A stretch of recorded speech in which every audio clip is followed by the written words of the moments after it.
신명기는 이스라엘 백성들이 광야 생활이 거의 끝나갈 무렵 모압 평지에서 모세가 전한 말씀입니다. 당시 모세는 하나님 앞으로 갈 시간이 얼마 남지 않은 때였습니다. 이제 애굽에서 나온 출애굽 1세대는 가데스 바네아에서 불신앙으로 다 죽게 되고 어린 세대로 이루어진 새로운 이스라엘 백성들이었습니다. 이들은 모세를 통해 시내산에서 십계명을 비롯한 율법의 말씀을 전해받을 때 아주 어렸거나 태어나지 않았던 세대였습니다. 모세는 세상을 떠나기 전에 이들에게 율법의 말씀을 다시 전해줄 필요가 있었습니다. 신명기를 영어로 디토로노미라고 합니다. 그런데 이는 70인용 성경을 번역할 때 율법의 반복, 두 번째 율법이라는 헬라어 뜻에서 온 것입니다. 시내산에서 받은 율법을 처음 백성들에게 전했고 모압 평지에서 다시 백성들에게 전했으니 두 번째 계명이라 할 수 있는 것입니다. 그런데 모세는 단지 율법의 말씀만을 전하는 것이 아니었습니다. 그는 먼저 이스라엘 백성들이 애굽에서 홍해를 건너 광야를 통과하여 이 모압 평지까지 오기까지의 과정을 말해 주었습니다. 왜냐하면 역사를 아는 것은 자신의 정체성을 아는데 너무나도 중요하기 때문입니다. 본문은 그 과정 중에 언급된 말씀입니다. 모세는 이스라엘이 가나안 정복에 실패할 수 있다는 걱정은 전혀 하지 않았습니다. 정작 이스라엘에게 있는 문제는 가나안을 정복하지 못하는 것이 아니라 정복 후에 백성들이 하나님을 떠날 수 있다는 것이었습니다. 그래서 그들이 그 땅을 정복하고 살아가면서 무엇을 조심해야 하는지를 경고하고 있는 것입니다. 특별히 오늘 본문의 말씀을 시작하면서 가장 먼저 언급하는 것은 전쟁에 관한 것입니다. 인류가 경험해온 여러 사건 중에 그 무엇보다도 불확실하고 위험한 것이 전쟁입니다. 아무리 압도적으로 군사력이 우세하더라도 그 전쟁에서 반드시 힘이 세다고 이긴다는 보장이 없습니다. 또 무엇보다 우리가 이긴다 하더라도 그 승리를 언제까지 누리라는 보장은 더더욱 없습니다. 그런데도 모세는 하나님께서 이스라엘 백성들을 보호하사 가나안 땅으로 인도하시고 가나안의 족속들을 쫓아내실 것에 대해서는 추호도 의심하지 않는 것입니다. 다만 모세가 걱정하는 것은 이스라엘 백성들이 그 땅 족속들을 불쌍히 여겨서 싸움을 멈출까 봐 걱정한 것입니다. 그래서 오늘 본문의 백성들에게 경고하는 것이 무엇입니까? 먼저는 가나안 족속들을 진멸하고 그들과 어떠한 언약도 맺지 말라는 것입니다. 여러분, 이 말씀이 이해가 가십니까? 가나안을 정복할 때 그들을 완전히 죽이고 파괴하라는 것이 하나님의 명령입니다. 남겨두지 말고 전부 다 모조리 죽이라는 것입니다. 그들이 살려달라고 조약을 맺고 협정을 하자고 해도 해서는 안 된다는 것입니다. 여러분, 하나님은 사랑이신데 이것이 말이 된다고 생각하십니까? 오늘날 이웃 국가는 멸절의 대상이 아니라 교류와 협력과 통상과 경쟁의 대상이어야 합니다. 그런데 하나님은 철저하게 타협하지 말고 모조리 없애버리라는 겁니다. 뿐만 아니라 절대로 그들과 혼인해서도 안 된다고 명령하십니다. 이러한 약속을 지키지 않으면 하나님이 진노하사 그들을 멸하실 것을 경고하시는 것입니다. 이렇게 생각해 보면 하나님은 사랑의 하나님이 아니라 잔인하고 피도 눈물도 없는 분처럼 여겨집니다. 그러면 하나님께서 왜 이렇게 피도 눈물도 없는 분처럼 행하실까요? 본문 6절과 7절 말씀을 다시 보십시오. 너는 여호와 내 하나님의 성민이라. 내 하나님 여호와께서 지상 만민 중에서 너를 자기 기업의 백성으로 택하셨나니 여호와께서 너희를 기뻐하시고 너희를 택하심은 너희가 다른 민족보다 수요가 많기 때문이 아니니라. 너희는 오히려 모든 민족 중에 가장 적으니라. 하나님께서 가나안을 정복하고 그 땅에 정착하는 과정에서 이렇게 과격한 조치를 취하시는 배경에는 그들이 하나님의 선택을 받은 성민이기 때문입니다. 오늘 6절에 자기 기업의 백성으로 택하셨다고 할 때 기업에 해당하는 히브리어 세굴라는 재산 또는 소유라는 뜻으로 개인이 소장하고 있는 귀한 보물을 표현하는 단어입니다. 하나님은 이스라엘을 결코 잊지 않으실 특별한 소유로 선택하시고 가장 소중한 보물로 여기셨다는 것입니다. 그것은 다른 민족보다 그 수요가 많아서도 아니요 어떤 능력과 기준으로 우수한 평가를 얻어서가 아닌 그저 사랑하셔서 그들을 택하신 것입니다. 오늘 우리들도 아무런 자격도 공로도 없음에도 하나님께서 선택하셔서 당신의 백성으로 삼으시고 영원한 생명을 허락해 주셨습니다. 하나님께서 이렇게 택한 특별한 백성, 사랑받는 백성들이 그 땅에서 계속해서 하나님과 교제하며 살아가기를 원하고 계신 것입니다. 이런 하나님의 뜻을 어기고 가나안 족속들과 언약을 맺고 결혼을 하게 되면 어떤 일들이 발생하게 될까요? 그들의 문화를 받아들이고 우상을 섬기게 되면서 하나님께서 주신 계명 1, 2계명을 먼저 어기게 될 것입니다. 그래서 4절 말씀에 가나안 족속들과 결혼하지 말아야 할 이유를 구체적으로 말씀하고 있습니다. 내 아들을 유혹하여 여호와를 버리고 다른 신들을 섬김으로 하나님을 버리는 죄를 범할 것을 지적하는 것입니다.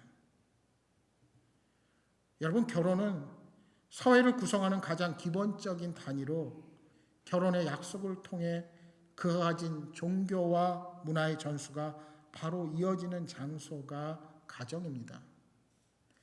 따라서 가나안 백성과의 결혼을 허락했을 때 공동체의 신앙의 순수성이 깨지는 것은 시간의 문제였습니다.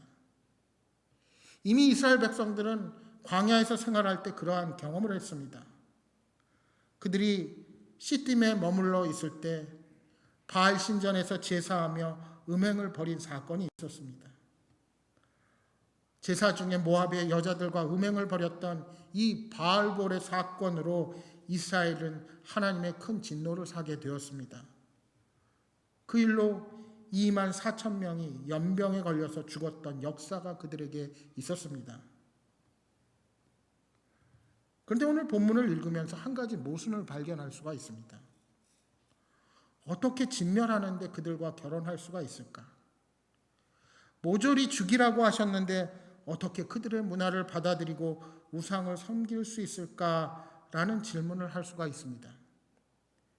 그러니까 하나님께서 모세를 통해 내리신 명령 자체가 모순이라는 지적입니다.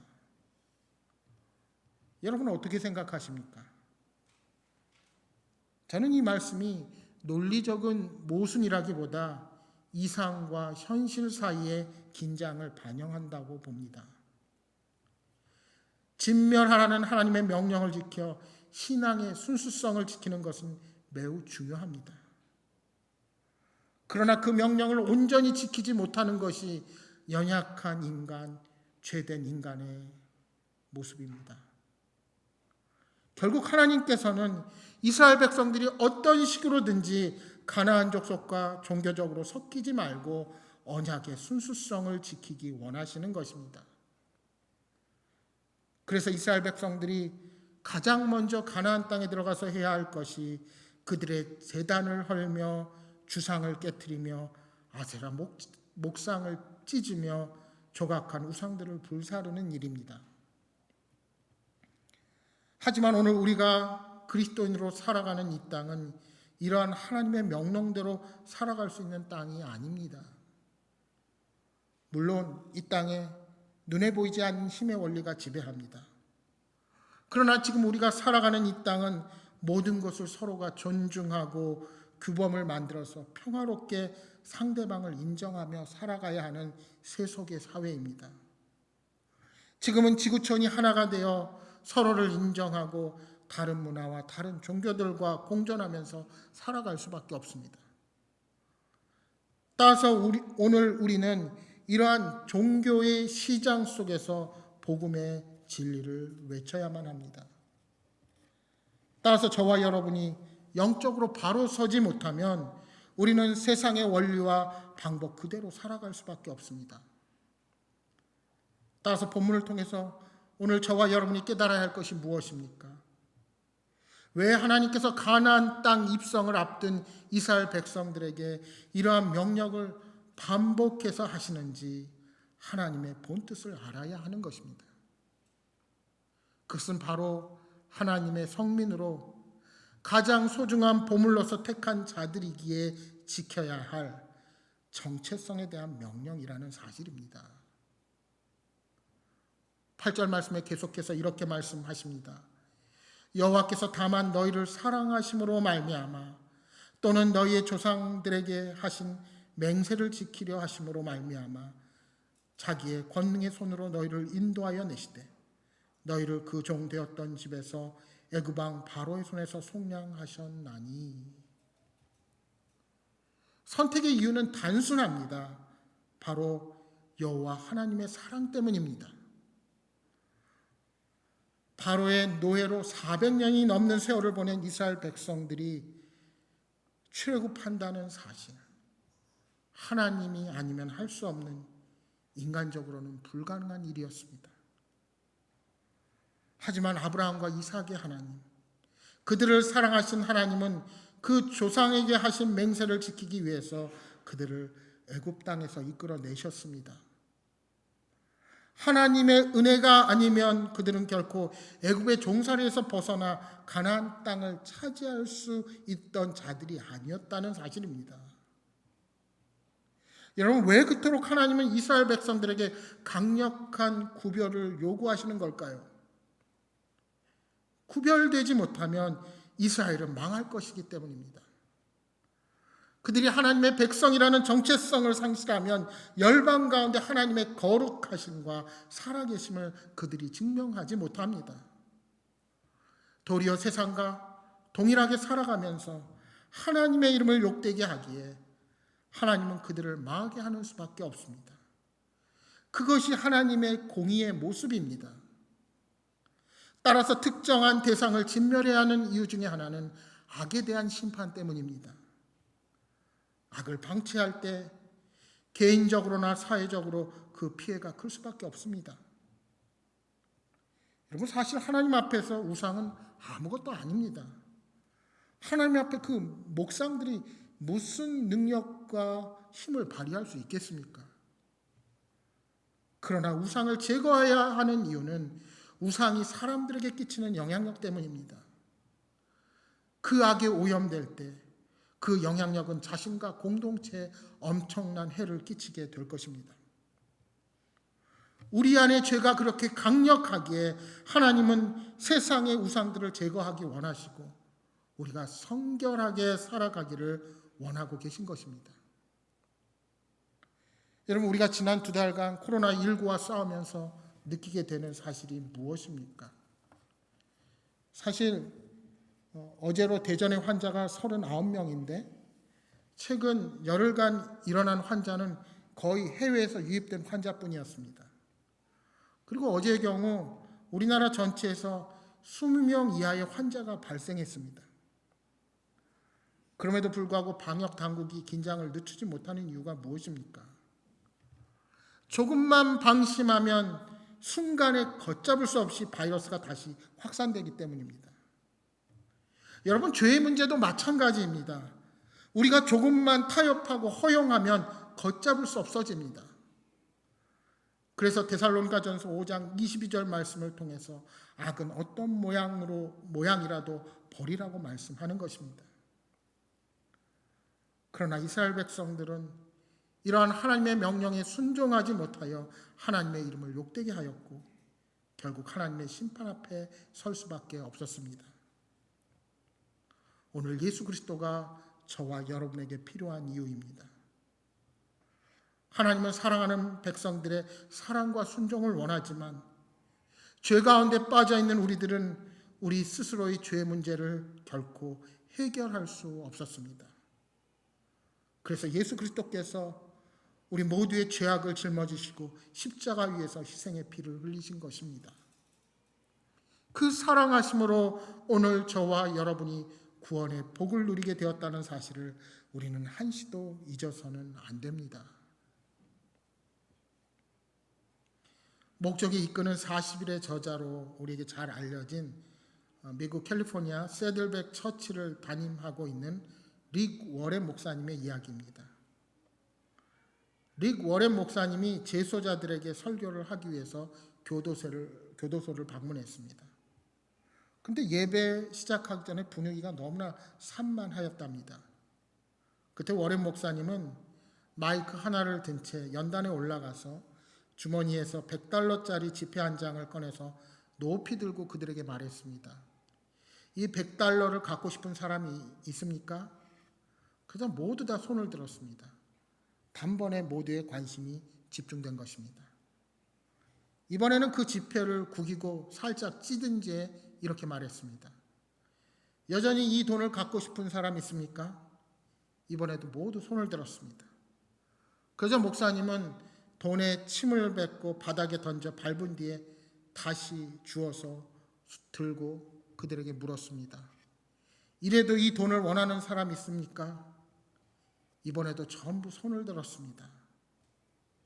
그 워렌 목사님은 그들에게 이렇게 말했습니다. 바로 이것이 여러분의 아버지이신 하나님께서 여러분에 대하여 가지고 계신 마음입니다. 학대를 받으셨습니까? 이용을 당하셨다고요? 쓸모없는 인간이라는 모욕을 당하셨어요? 물론 여러분은 죄를 지어서 그에 대한 값을 치르고 있습니다.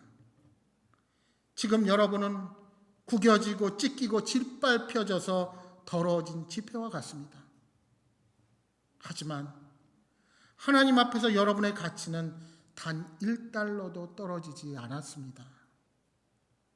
하나님은 우리가 어떤 상태에 있든지 여전히 변함없이 사랑하시는 여러분의 아버지이시기 때문입니다. 사랑하는 여러분, 오늘 저와 여러분을 하나님께서 선택해 주셨습니다. 세상의 많은 사람들 가운데 우리를 자녀 삼아 주시고 영원한 생명을 허락해 주셨습니다. 우리는 하나님께서 왜 수많은 민족 가운데서 이스라엘 백성들을 자기 백성으로 선택하셨는지 알 수 없습니다. 또한 다른 이들에 비해 별로 나을 것도 없고 자랑할 것도 없는 우리를 당신의 백성으로 자녀 삼으시고 하나님 나라를 위한 귀한 사명을 왜 맡겨주셨는지 알 수도 없습니다.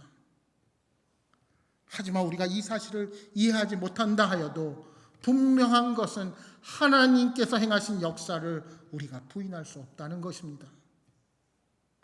하나님은 약속하신 대로 오늘까지 말씀을 신실하게 이루어 오셨습니다. 따라서 오늘 저와 여러분의 존재의 뿌리는 하나님이십니다. 하나님이 우리를 선택하심으로 우리와의 관계가 시작되었습니다. 선택은 우리의 존재의 뿌리가 우리 자신에게 있지 않고 하나님께 있음을 보여줍니다. 인간의 지혜로는 헤아릴 수 없는 하나님의 선택만이 우리 존재의 뿌리인 것입니다. 따라서 우리는 하나님만 의지함으로만 제대로 이 세상을 살아갈 수가 있는 것입니다. 이제 하나님 말씀에 대한 순종의 여부가 우리 복과 저주의 기준이 되는 것입니다. 9절 10절에 말씀합니다. 그런즉 너는 알라 오직 내 하나님 여호와는 하나님이시요 신실하신 하나님이시라. 그를 사랑하고 그의 계명을 지키는 자에게는 천대까지 그의 언약을 이행하시며 인애를 베푸시되 그를 미워하는 자에게는 당장에 보응하여 멸하시나니 여호와는 자기를 묘하는 자에게 지체하지 아니하시고 당장에 그에게 보응하시느니라. 하나님을 사랑하여 그 말씀에 순종하느냐 아니면 하나님을 미워하여 그 말씀에 불순종하느냐에 따라 복을 받느냐 저주를 받느냐가 결정되어진다는 것입니다. 아브라함은 100세가 되어 어렵게 낳은 독생자 이삭을 번제물로 바치라는 하나님의 말씀에 온전히 순종하여서 그 자손이 번성하게 되는 복을 받았습니다. 뿐만 아니라 우리의 구원자가 되시는 예수 그리스도의 조상이 되는 복을 받을 수가 있었습니다. 반면에 사울왕은 어떠합니까? 그는 아말렉 족속을 진멸하되 남녀노소와 모든 가축을 남김없이 진멸하라는 하나님의 말씀에 순종하지 않고 아말렉 왕과 좋은 가축을 남겨두었습니다. 그리고 전국에는 하나님의 저주로 비참한 최후를 맞이하게 됩니다. 그런데 오늘날을 사는 많은 성도들은 너무나도 하나님의 말씀을 가볍게 여기고 이 땅을 살아갑니다. 그래서 성경 말씀을 통하여 분명하게 행하라고 명하신 것을 행치 않으면서 그리고 행하지 말라고 명하신 것을 당당히 행하면서도 하나님을 전혀 두려워하지 않습니다. 저는 이번 코로나 사태를 맞으면서 교회에 대한 부정적인 시선이 점점 커지는 현실 속에서 우리가 어떻게 해야 앞으로 복음을 잘 전할 수 있을까 많은 고민을 하게 되었습니다. 왜 세상의 많은 사람들이 믿는 사람들을 고운 시선으로 바라보지 못할까요? 물론 세상은 우리를 핍박하고 우리를 조롱할 수밖에 없습니다. 우리가 믿는 하나님, 우리의 신앙을 그들이 결코 이해할 수 없습니다. 그럼에도 불구하고 그들이 교회를 신뢰하지 못하는 데는 그동안 우리가 예수님의 성육신처럼 그들의 눈높이로 사고하지 못하고 세상과는 소통하지 않은 채 우리들의 방식으로만 그들을 대했던 결과가 아닐까 생각해 보았습니다. 여러분, 하나님께서는 우리를 죽기까지 사랑하셨는데 여러분은 주변 사람들을 그 사랑으로 대하셨습니까? 아니면 그들과의 관계 속에서 내 이익과 내 주장을 내세우기에 바빴습니까? 오늘 이 땅의 교회 문제는 하나님을 사랑한다고 하면서도 세상과 똑같이 만몬을 섬기고 권력과 힘을 조차 경쟁하며 세상과는 전혀 구별된 모습 없이 살아가는 우리 자신에게 있지는 않은지 회개하고 돌아보아야 할 것입니다. 남태평양 한가운데 타히티라는 섬나라가 있습니다. 이 나라에 낙원이라고 불리는 피케인이라는 섬이 있습니다. 이 섬에는 깡패나 도둑이 없고 술도 없고 섬 사람들은 한결같이 부지런하고 성실한 모습이 관광객을 감동시키는 섬입니다. 그런데 원래 이 섬은 프랑스가 지배하고 있을 당시 죄인들을 유배시키는 감옥으로 쓰인 섬이었습니다. 그래서 1800년까지는 지옥과 같은 섬이요 도덕도 윤리도 없고 살인과 마약과 절망이 가득한 땅이었습니다. 그때 그곳에 폭동을 일으켜 체포된 불란서인 죄인이 몇 사람 들어왔습니다. 그들 역시 그곳에 들어와 아무렇게나 살다가 5명이 죽고 남은 한 사람이 절망 중에 자기 가방을 정리하다가 그곳에서 성경을 발견하게 되었습니다. 그는 방탕하고 타락한 자신을 이 성경을 보고 뉘우친 사건이 일어났습니다. 그는 성경을 제대로 읽기 시작했고 그곳의 남자와 여자들에게 성경을 가르치고 아이들에게 성경을 가르치기 시작했습니다. 그로부터 10년 후인 1810년에 그 섬의 사람들은 놀랍게 변화되었고 그 섬은 낙원으로 변했습니다. 그 후 이 섬은 도둑이 없고 싸움이 없고 감옥이 없는 섬이 되었습니다. 이 섬의 모든 주민들은 주의를 성수하는 복된 섬이 된 것입니다. 여러분, 우리 기독교를 변화의 종교라고 부릅니다. 이는 우리의 생명이신 예수 그리스도께서 사람을 변화시키고 나아가서 사회를 변화시키며 시대를 변화시켜 왔기 때문입니다. 또한 변화된 기독교인은 주의를 변화시키고 아름다운 세상을 만들며 나아가서 하나님 나라를 확장해가는 사명을 감당해야 하는 것입니다. 사랑하는 여러분, 하나님의 백성이 세상을 이기는 방법은 그들보다 더 부유해지고 더 강해지는 것이 아닙니다. 우리가 세상을 이길 힘은 하나님과 더 가까워지는 데 있습니다.